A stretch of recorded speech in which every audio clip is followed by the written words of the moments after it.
Hey everyone, it's Matt, along with Draki, and it's time for the monthly installment of What's Coming in the Future. So, what I'm going to do for this video is talk about units that I expect November, December, January, and maybe even a little bit early in February. So, stay tuned, and I hope you guys are super excited like we are.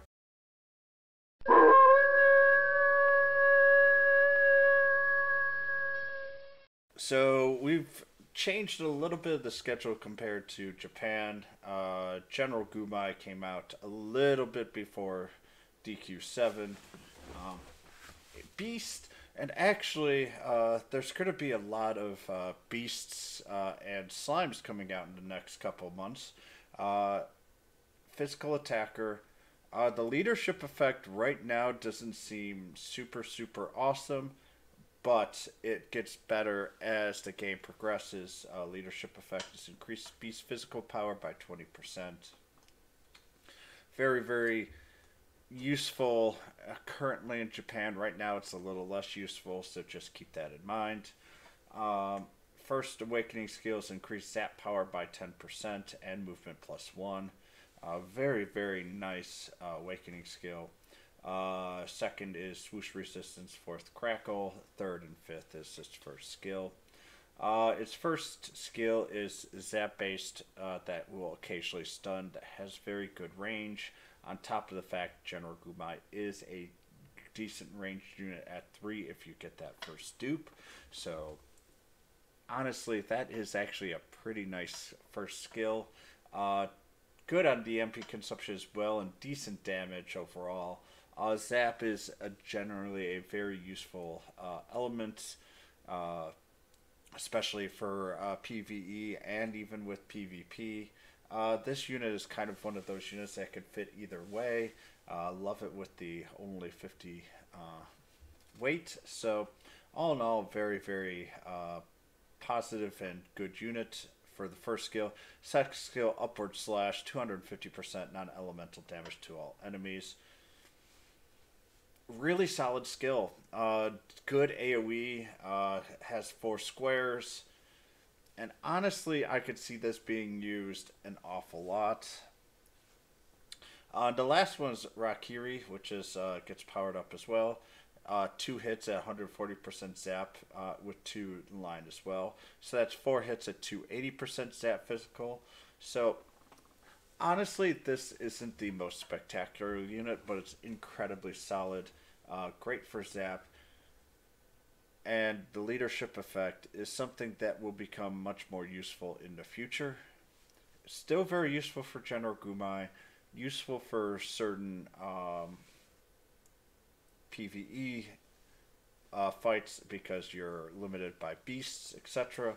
But once again, there's going to be more beasts going through, and General Gumei himself is just a very good unit that doesn't have super strong points, but has very little weaknesses as well. So it's a very solid character that if you're going to put in for leader to help buff up other units in the that we're going to be getting, it's not going to hurt you at all.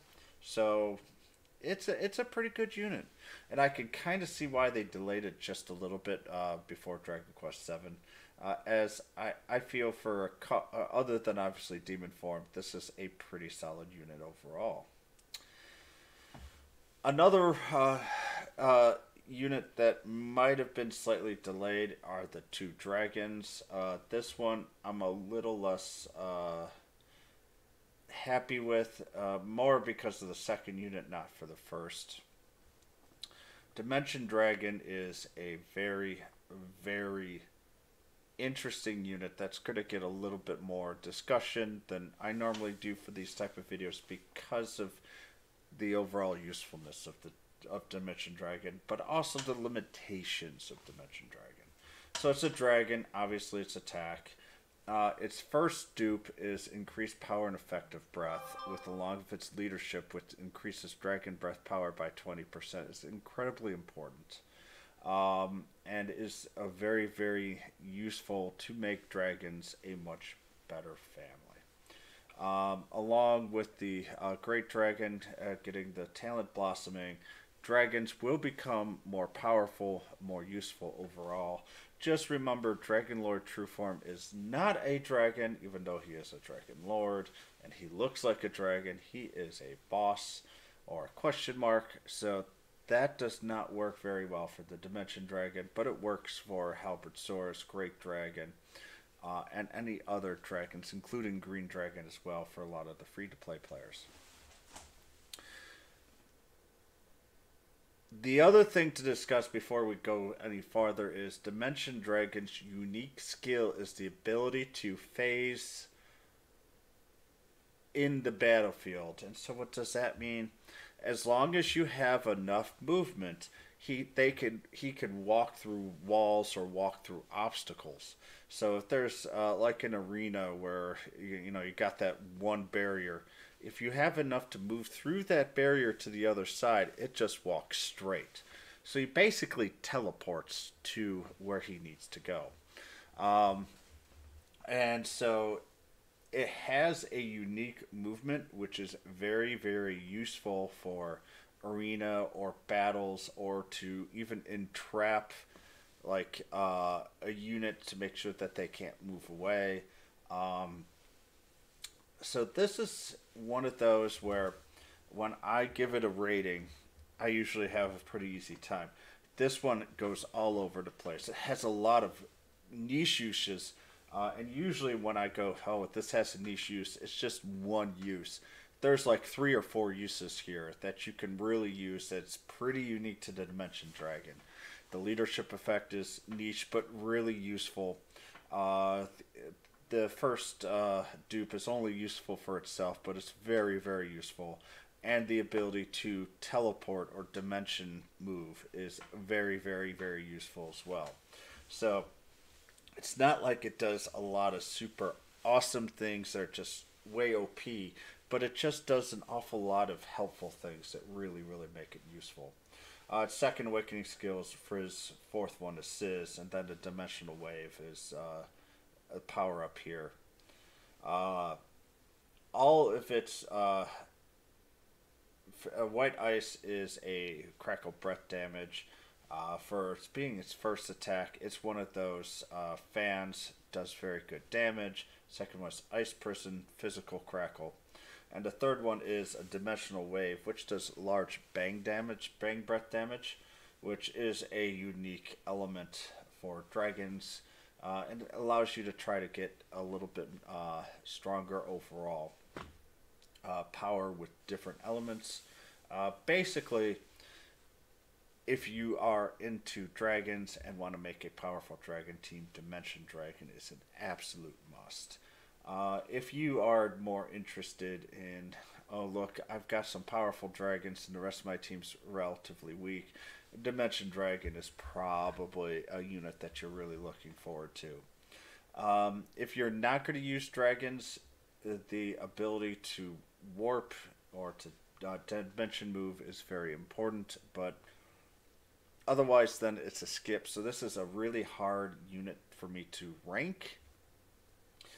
Because it's really dependent on your team, but I'm okay with that with these type of banners. It's really nice to really have these interesting niche characters. I really do think that they make the game much better because it allows people to have really unique teams, which is very important. The next unit is the Forest Dragon. The leadership effect is pretty pitiful with increasing dragon defense by 30%. Yeah, it's a really high number. But dragons, yes, are also very defensive, but in all honesty, that's not what you're really looking for the dragon leadership. You really want that breath, which is Dimension Dragon. It is a very slow but very tanky dragon. And let me tell you, dragons by their nature are fairly tanky to begin with.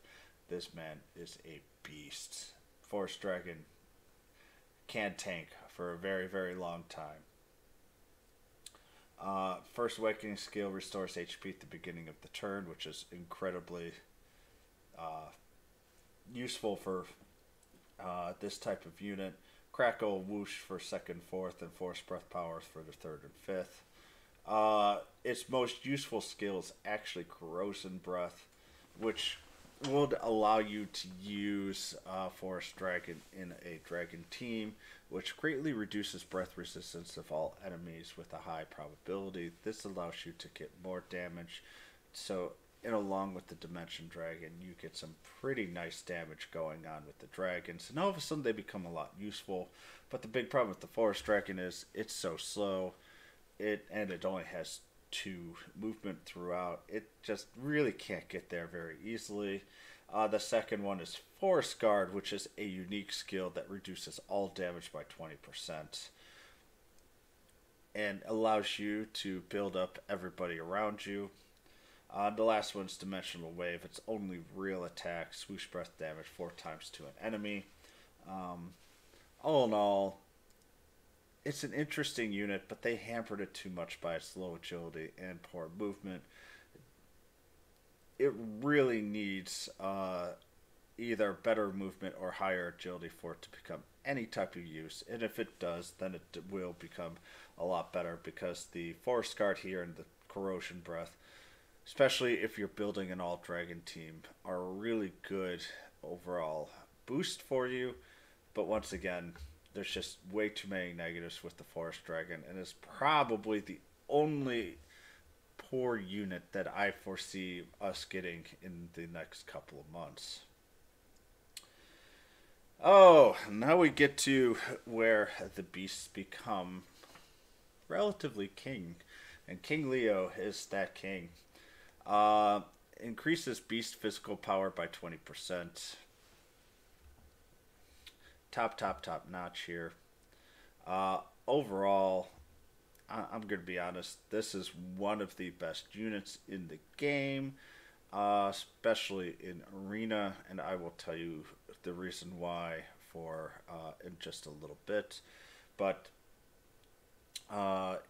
just to kind of go into a little bit more detail here, the Awakening skill 2, 4, 6, 8, and 10. So the first 5 even turns will increase the beast physical strength, including itself and skill, within a 3-point diamond. So, kind of just talking with that there, it is a very unique skill that uses as a huge buff to everybody. And that huge buff is just absolutely crazy. And really, really helps the next unit that's going to be on this list. I really can't state that much more on that, other than King Leo with that first dupe just becomes an absolute monster. And it's not just for itself, but especially if you can build yourself a very solid team of beasts. General Gumei is one. And obviously Demon Warrior Vera is going to be the next one.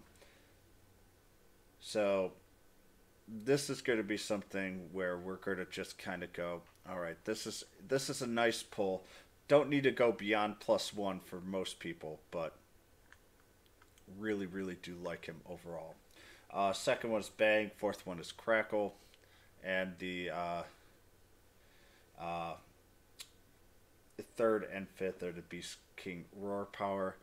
Now remember this, so I want to be a little bit more specific with this leadership effect. This increases Beast physical power skills by 20%, while Gumei is physical prowess by 20%. A little bit different. His first skill is actually martial damage, which can induce stun, which is the around there. I like it even though it is martial damage. Second one is Beast King Claw, which is a zap. Can lower defense on top of it. Does 4 hits, kind of the normal Beast King Claw if you know King Leo or Marquis De Leon here. The fifth one is, the last one is Beast King Roar. Does heavy physical damage to all enemies and occasionally lowers defense. Very, very powerful attack in itself. But you're not really focusing on the attack overall with Marquis De Leon here. Instead, you are going to be focusing mostly on this awakening skill, using his leadership effect to great effect, and then just going wherever it needs to be and helping out as well. The next unit, though, Demon Warrior Vera. Primo unit. Increases physical power by 10%. Leadership effect is okay. But what you're really going to be using her for is Arena. Will delete enemies, especially along with King Leo or Marquis De Leon. First awakening skill. When attacking, can occasionally increase physical power. So what's going to happen with Demon Warrior Vera, the more she attacks, the more powerful she becomes. And it really adds up very quickly, especially if you put Marquis de Leon along with it, or General Gumei. Both of those two are going to be incredibly powerful units overall.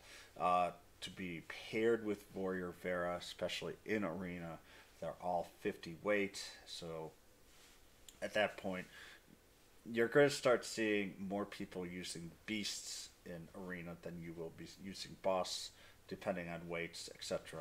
Just because that synergy is absolutely incredible. Second is Whoosh, fourth is Zap, Beast King powers, the other two. First attack, Kangui inflicts martial damage on all enemies and can occasionally seal, which is really nice when you're fighting against magical units. Also has a nice range of 3. Engaged shot, range of 3 as well. It does a large physical damage and draws them to you for 2 squares, which allows you to use other units along with her to then finish a unit. And the last one is Beast King, which does large physical damage to all enemies in a short fan. That one, especially after maybe like an engaged shot first round for Arena, all of a sudden you start really seeing a very large damage set with Warrior Vera, and she'll just start deleting things. She has been passed a little bit now in Japan. She's no longer rated super highly. She can be hit hard, and the weird thing is you're actually going to try to boost her HP with weapons for that survivability. That's her one weakness. But as I say, pair along with Marquis De Leon or King Leo and or General Gumei, and you will see Warrior Vera really, really excel. It's one of those units that by herself isn't as dangerous as with paired with one of those two that really, really unlock her. Alright, so the next one here is Hell Butler. This is a demon magic user, which increases his spell power by 20% leadership effect. Very interesting is that it has the ability to really buff itself up and then unload. And really, like with the magical power being the first skill here, increase its own spell power and effect by 50% for 1 turn and increases spell resistance for 3. Then on the second turn, if you have the dupe, which reduces MP at the start of at the start of second, fourth, and sixth turns, increases spell power. That really adds a very large boost and a survivability to help Butler with either Hell Burst or Hell Flash. The major issue is, and that reduce MP is key, is that it burns through its magic fairly quickly. And what you're going to do is you're really only going to try and attack on it on turns 2, 4, and 6. And turn 4 is when it really does a lot of massive power, along with 6 and 8. Actually, no, it's just 4 and 6. 8 has a little bit of power left. But that's what you're going to do. You're going to buff, burn, buff, burn, buff, burn. They do really hurt, but in all honesty, it's not the greatest unit because of the burst is very, very large, but the overall damage is very stuttery. And the MP, once you get through those 3 turns, you're basically out of MP. And so on that part, Hell Butler is a little disappointing. It's not a bad unit, it's just there's better units out there. It will, if you do get Hell Butler, it will do a lot of damage. So don't fret about that. There are other units that are, I believe, much worse. So not really a bad unit. An interesting unit design, but and it's actually, I think the main niche use for Hell Butler is actually going to be with Sis single damage, using that to destroy big boss battles in the future that are weak to Sis. That Hell Flash on a weak point will do an insanely massive amount of damage. We're talking up to like 8,000 damage. It has Crackle, Sis resistance 2 and 4, 3 and 5 is the Hell Flash power. Let's go with the Golden Slime. The leadership effect is probably the only bad thing about this unit. It increases spell power by 20%. Second and fourth, all attribute resistance are 5%, not 25 here, so I do apologize. It's 5%, so it goes up to 60%. So all damage is reduced by 60%. Everything but charm is reduced by 60%. If you get it up to 4, so it has incredibly hard body. First one recovers MP each turn, and if you also take a look at it, the only thing that really takes is the gold cannon really takes a lot of MP to cast, so that MP coverage is really useful. And the third and fifth is damage. So the Golden Slime is not as powerful as Seraphy for PvE, but it has very unique abilities. That damage barrier, which reduces all damage to a unit by 15%, is incredibly powerful. Very much like that. It's a great one skill. The second one, Golden Multi-Heal, is basically I'm healing everybody for nearly full, if not full, as the Gold Slime has a lot of wisdom to heal as well. And the Gold Cannon does do a massive amount of non-elemental spell damage in that unique plus formation of a range of 3. So it doesn't have the ability to passive heal like Seraphy, which makes it so much better for PvE. Golden Slime is a very annoying unit to face. Very good PvE unit. I just think Seraphy is better. And it's another one of those units that is based on your team. And that one is, if you don't have Seraphy, Golden Slime is your slime and is your healer. And if you do have Seraphy, then you can go ahead and skip Golden Slime, even though Golden Slime does have some pretty unique features as well. Now we're going to go into the Christmas unit, Santa Lise, or it's going to be Krystalinda here in the global. Leadership effect is increases spell power by 10%, which really isn't all that great. This is a unit that is delayed compared to what we've seen in Japan, but in Japan, basically Krystalinda here, or Santa Lise, is a very good crackle damage.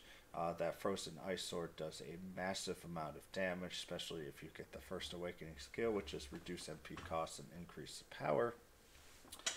All in all, very good unit for considering how delayed she was. In Japan, when she was released, she was very useful for many months. Actually was a little bit more powerful than Zoma, which kind of hurts me because Zoma is my boy. But very still good unit, not super fantastic. All in all, very positive. Second, fourth is Salmon Crackle. Frozen Ice Power 5% is third and fifth. First skill is Magical Shower, which deals damage to an enemy and can reduce skill for 3 turns, which is very nice, lowering overall damage or healing capabilities of units. Second one is Present Zam, damage to all enemies. Nice range, decent amount of power, but right now is kind of overpowered by a lot of other units. And as I say, that Frozen Ice Sword is kind of her niche right now in Japan. and for us, that's what's going to be there. It's not a super powerful unit. Does need to be upgraded to become a top tier, but it is an upper middle tier unit still. So overall, very good. Now we're kind of getting into Dragon Quest VI territory, which should be in January. First one here is Terry, our hero. Fighter here. First one is movement +1 for the awakening skill. Very, very important if you're going to get for Terry. His leadership, though, is actually pretty important. Increases hero physical power by 20%. This is one of the areas where Terry becomes a really nice leader, and also has some pretty nice skills. Let's just go through the awakening skill here. Crackle and bang resistance 25%. Second, fourth, third, and fifth is the Thunder God and the Ego Spark, which is a very powerful hero ability. I won't go through that right now. With Terry here, Thunder Slash is a nice 180% zap physical power with a good range of 3. Remember, he has movement plus of 3 as well, so that is a good range. Pretty good overall for Arena, especially with the hero weight cost being reduced. Second skill, I really like, especially if you get surrounded. Miracle Moon, great physical damage to all enemies. Then recovers 20% of damage done and restores your HP with that. So he has the ability to become self-sufficient. Yeah, he doesn't have quite the defense or HP pool, but as long as he doesn't get too surrounded too often, he will be able to keep himself alive with Miracle Moon. The last skill is Thunder God, which does 280% physical zap damage to all enemies and can move up 4 squares, just like Elena. So it's something that you can do damage, move up as well. For Arena or others to try and maybe move him out of danger or into danger, depending on what you're looking for. So, all in all, I would basically say Terry is a zap form of Elena that can actually heal a little bit better and is a little bit better at staying alive. And Elena, now currently in JP with the Blossom effect, is pretty good overall. Ashlynne is the second one. Is our mage for DQ7, increases zap power by 10% leadership effect. It's a pretty interesting leadership effect. Kind of wish it was 15 though. More than likely not going to use it very often. Awakening skills reduce MP costs and increase power. Nice overall. Which also goes very well with her MP regen skill, which can be only activated 3 times. So this is the first ability that's limited, but it allows you to recover your MP and it costs 0. So if she runs out, all in all, she can regen for 3 more. And obviously her other 2 skills, Calvarona Flash, which actually does a very large sizzle damage to all enemies in a nice AoE, and Moonlight, which does a pretty large amount of zap damage 4 times to an enemy. Very, very powerful. Nice having sizzle and zap, because remember, with heroes you can't teach them new skills, so having 2 elements is very, very nice. Frizz and Crackle resistance at 2 and 4, and Moonlight Mandante is 3rd and 5th. And now, the last unit that we're going to talk about is probably going to be at the end of January, or might even be February, and is by far the most busted unit in the game, is Nokturnus. Dragon Quest VI is got some really nice heroes, but Nokturnus, the boss of the dark, is by far the best unit in Japan. They're starting to come near him, but when they released him, he is very, very broken. His leadership effect increases the physical power of bosses by 25%. So if you have a Stark, if you have, say, Sorrow, or any of the other bosses that are physical based, Nokturnus is going to be the main leadership. The leadership effect is, I think, one of the best, if not the best in the game, especially if, as I say, if you're going to be focusing on physical power. His first awakening skill, odd numbers on odd number turns up to 10, so 1, 3, 5, 7, 9, will increase attack, defense, agility, and skill to himself for 3 turns. So on turns 3, 5, 7, 9, he is going to be incredibly fast. He is going to have incredibly high defense. And on top of it, his skill is going to be up by a factor of, by twice as well.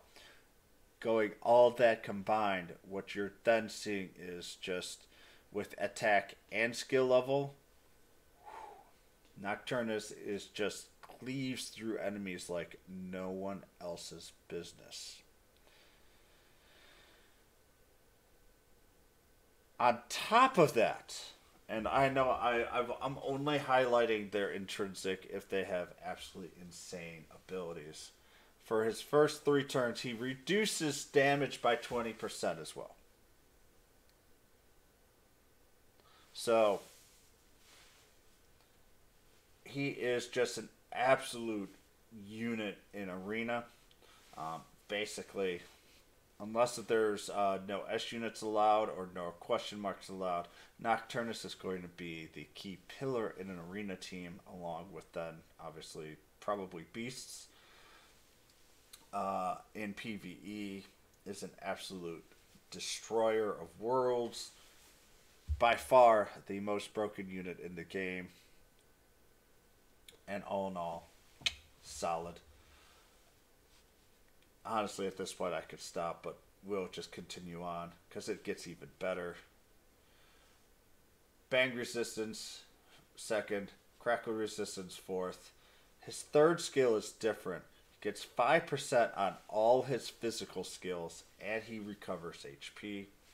He gets his additional HP recover and increases physical power to himself, and skills or concentration on top of that for his 5th skill. So instead of just focusing on Genie skill, it is for all 3 at that one. And so all of his skills become much more powerful. They really tried something with Nokturnus. They made him insanely powerful to the point where really Nokturnus is the next unit that is oh my god, you've got to get this unit. Jet Sword is the first one, inflicts 195% Zam physical damage. Second one's Grand Cross, which has got a nice plus range of 2, inflicts 250% whoosh physical damage to all enemies. And the last one is Genie Skill, which randomly deals 75% physical damage to enemies 5 times and can lower defense on top of it, which is just another absolute insanity. In fairness, Genie Skill is probably not the one that you're going to want to focus on. Grand Cross and Jet Sword's better. Genie Skill, though, can be used, especially for that lowers defense. And just remember, even if you only get 1 dupe of him, you get on those odd number of turns with attack, defense, agility, and skill. And if you get up to 3rd and 5th here, he just becomes even more crazy. The best unit still by far in the game in Japan, and they're getting close right now, because this is how gacha games work. They release more and more powerful units. Nokturnus is by far the most powerful unit right now, unless if we get some additional new units that Japan doesn't have. So what do you guys think? I hope you guys enjoyed this. More importantly, please like and subscribe if you haven't done so, as I will try and do these updates once every month, so that you guys kind of know what's coming up in the next 3 to 4 months. So I hope you guys enjoy, but more importantly, have fun, and be kind to your Drakies. Later, everybody.